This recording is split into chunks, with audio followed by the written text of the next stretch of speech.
はい、こんにちは。今日はね、このハイビスカスを描きます。まず、花弁ですけども、5枚あるんですね。はい。そして、真ん中から、ここにね、おしべとめしべがセットで飛び出てます。長いですね。横を見ると、ね、このラッパのような形をしています。そしてこうやって茎につながっていて、葉っぱなんですけどね、こう結構大小の差があるでしょ？それがこう螺旋状に巻くようについてますね。これがつぼみです。はい。ではこれらを組み合わせて、このようにデッサンしました。で、塗ってみますね。まずバーミリオンと、そしてオペラを混ぜて2色ですね。鮮やかな濃いめの赤を作ります。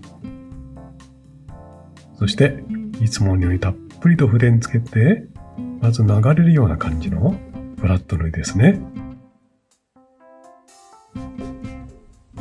こんな感じですね。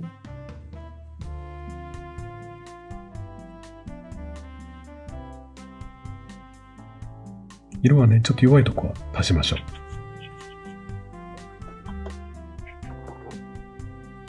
それから、穴の中央部ですね。ここはポンと凹んでますので、クリムソン冷気で暗く塗って、手前のヒレは逆に明るく取っておきます。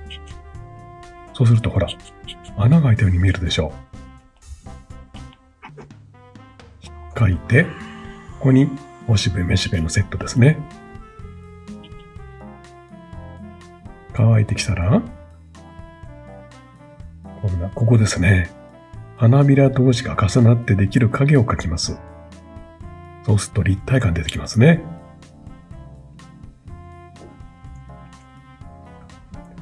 さて、もう一方の花ですね。これは少し奥にあるので、単純外線が描きましょうね。これ日陰の前はね、こちらはコンポゼブラを加えてみたいと思います。ね、このくらい暗い寒色の赤ですね。そして、こんな風に描いて、ね、つなげていきます。葉っぱはいつもの表現ですね。まずパターンを塗ります。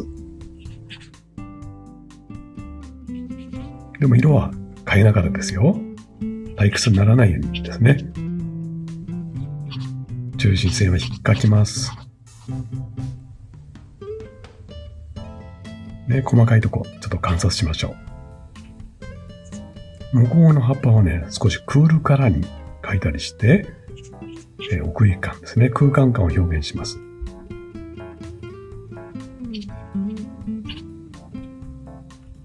さあ、いらない線を消してから、ここですね。まず、おしべもね、面白いような形が、そしてめしべの黄色いやつ、おしべとめしべを描いて、こんな感じですね。でもね、ちょっと出来上がったら葉っぱに奥行きが足らない。これだ、花ですね。花が奥行き足らないので、向こう側を少し取ります。ね、こうすると、ね、ぐっと空間感出てきます。さあ、ちょっと最後を描いたら出来上がりです。はい。今回はハイビスカスを描いてみました。ポイントは、この花の色の鮮やかさですね。私は、この花2色で描きました。つい細かいとこね、描くのにたくさん色を使いがちですが、できるだけ色を限ってみましょうね。いかがでしたかね。これからも私と一緒に、水彩を楽しんでいきましょう。それではまた。